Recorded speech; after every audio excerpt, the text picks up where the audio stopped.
ॐ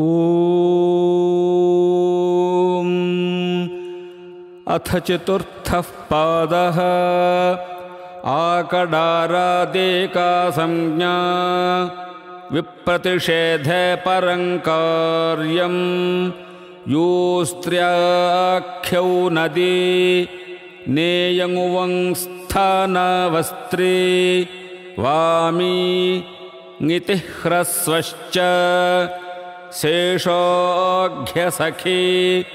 पतिः समास एव षष्ठीयुक्तश्छन्दसि वा ह्रस्वल्लघु संयोगे गुरु दीर्घञ्च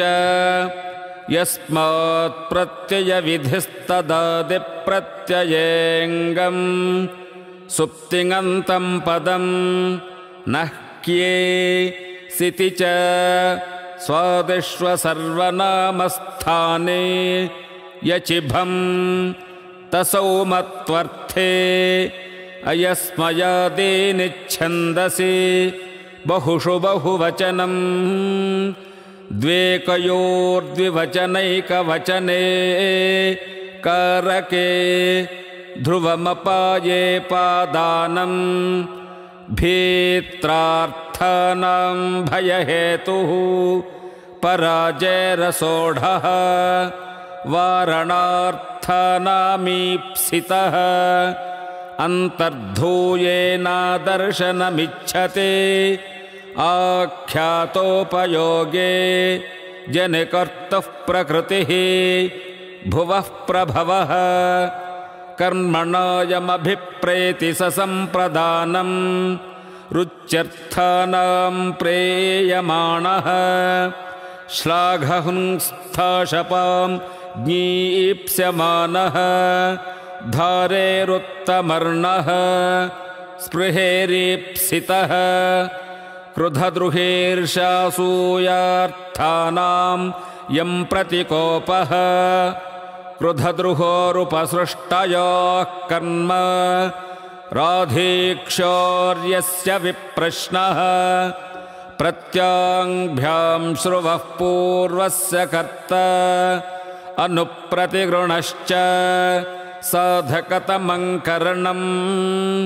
दिवः कर्म च परिक्रयणे सम्प्रदानमन्यतरस्य आधारोऽधिकरणम् अधिशेंस्थासां कर्म अभिनिविशश्च उपान्वध्याङ्वसः कर्तुरीप्सिततमं कर्म तथा युक्तं चानीप्सितम् अकथितं च गतिबुद्धिप्रत्यवसानार्थशब्दाकर्म कर्मकाणामनिकर्तासणौ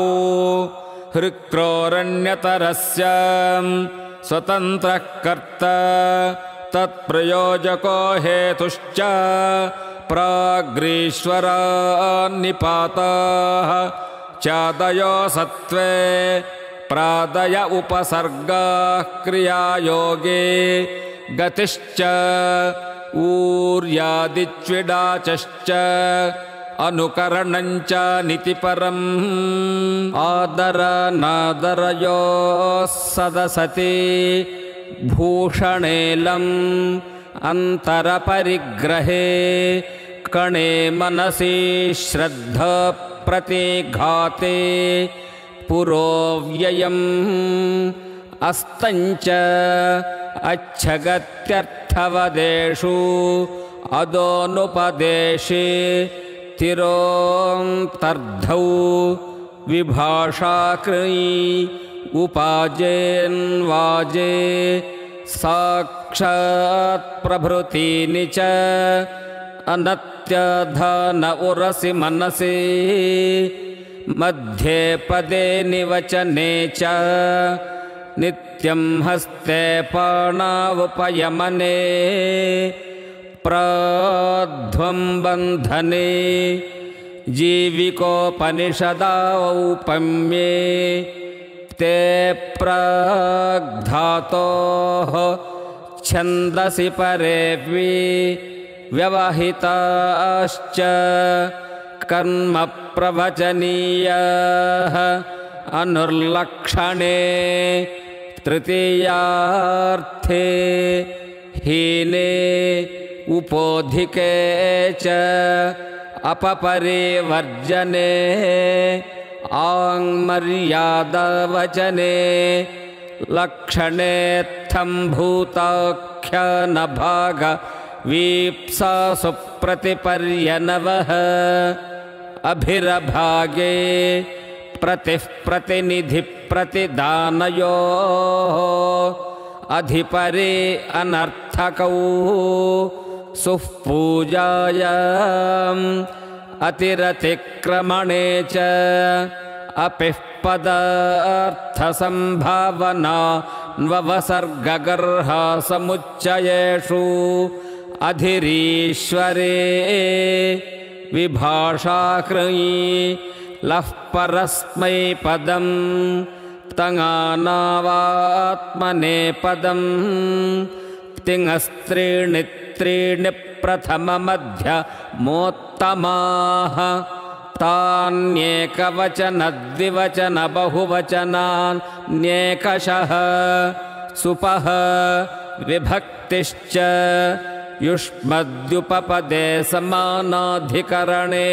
स्थानिन्यपि मध्यमः प्रहासे च मन्योपपदे मन्यते रुत्तम एकवच्च